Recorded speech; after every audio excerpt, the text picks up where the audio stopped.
Hello बच्चों, let's read the question. The question said that the solubility of sodium hydroxide in water decreases with raise in temperature. तो हमसे question में पूछा जा रहा है बच्चों, the solubility of sodium hydroxide in water. Water में जब हम लोग सोडियम हाइड्रोक्साइड को डिसॉल्व करते हैं तो जो solubility होगा वो डिक्रीज हो जाएगा विथ रेज इन टेम्परेचर. ये हमसे पूछा जा रहा है. तो आइए बच्चों सॉल्व करते हैं इस क्वेश्चन को. एंड फर्स्ट ऑफ ऑल बात करते हैं क्वेश्चन की कॉन्सेप्ट क्या है. की कॉन्सेप्ट. तो बेसिकली ये क्वेश्चन आया बच्चों केमिकल इक्विलिब्रियम से. Chemical equilibrium. Okay. And let suppose कि मेरे पास एक कंटेनर है. ओके. जिसके अंदर हम लोगों ने क्या रखा, वाटर रखा. वाटर. और इस वाटर में हम लोगों ने क्या डाला, NaOH, सोडियम हाइड्रोक्साइड. तो बेसिकली ये जो रिएक्शन होता है बच्चों, this reaction is highly exothermic. Highly exothermic. Thermic है ना. इसका जो इंथैल्पी होगा वो क्या होता है बच्चों, नेगेटिव आता है.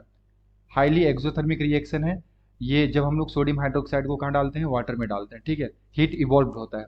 सो सॉल्युबिलिटी पे कमेंट करना है हमें. तो देखो बच्चों, according to Le Chatelier principle हम लोग जानते हैं कि जो ली चैटलियर प्रिंसिपल है, ली चैटलियर प्रिंसिपल,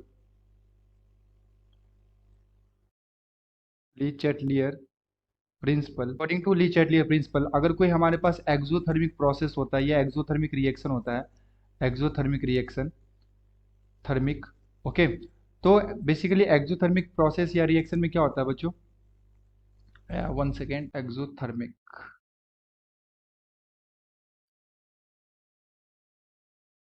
यस. तो जो हमारे पास एक्सोथर्मिक प्रोसेस होता है बच्चों, इसमें क्या होता है कि जब आप टेम्परेचर को इंक्रीज करते हो, ठीक है, टेम्परेचर को क्या करते हो, इंक्रीज करते हो, तो जो रिएक्शन जो है ना, रिएक्शन का जो डायरेक्शन होता है वो बैकवर्ड शिफ्ट हो जाता है. ठीक है. कैसे शिफ्ट होता है, बैकवर्ड शिफ्ट. ठीक है. क्योंकि कोई भी जो हमारे पास एक्सोथर्मिक रिएक्शन होता है इसमें एनर्जी इवॉल्व होता है प्रोडक्ट साइड में. सपोज दैट कि हमारे पास ए है और ए से क्या हुआ, यहाँ पे बी का फॉर्मेशन हुआ और कुछ यहाँ पे एनर्जी इवॉल्व हुआ. तो जैसे आप टेम्परेचर बढ़ाओगे, सो ये जो रिएक्शन है इस चीज़ को नलीफाई करने के लिए अपने आप को बैकवर्ड की तरफ क्या करता है, शिफ्ट करता है. ये किसके अकॉर्डिंग, ली चैटलियर प्रिंसिपल के according. Okay. So this reaction is highly exothermic reaction. अगर हम यहाँ पे टेम्परेचर को इंक्रीज करते हैं तो रिएक्शन बैकवर्ड शिफ्ट होगा. इसका मतलब ये हुआ कि जो NaOH जो है, NaOH का जो सॉल्युबिलिटी है वाटर के अंदर, इसका जो सॉल्युबिलिटी है बच्चों वाटर के अंदर, ये सॉल्युबिलिटी क्या हो जाएगा, ये डिक्रीज हो जाएगा. ठीक है. अगर हम टेम्परेचर को क्या करेंगे, इंक्रीज करेंगे. So this statement is okay. So this statement is true. हमें ये स्टेटमेंट दे रखा था, the solubility of sodium hydroxide in water decreases with rise in temperature. तो ये स्टेटमेंट जो है बच्चों ये कैसा है, ट्रू स्टेटमेंट है. ठीक है. क्योंकि ये एक्सोथर्मिक प्रोसेस है एंड एक्सोथर्मिक प्रोसेस में अगर हम टेम्परेचर को रेज करते हैं तो रिएक्शन का जो डायरेक्शन होता है वो बैकवर्ड शिफ्ट हो जाता है.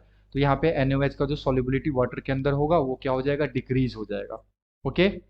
I hope you will be understood it well. Best of luck. Thank you.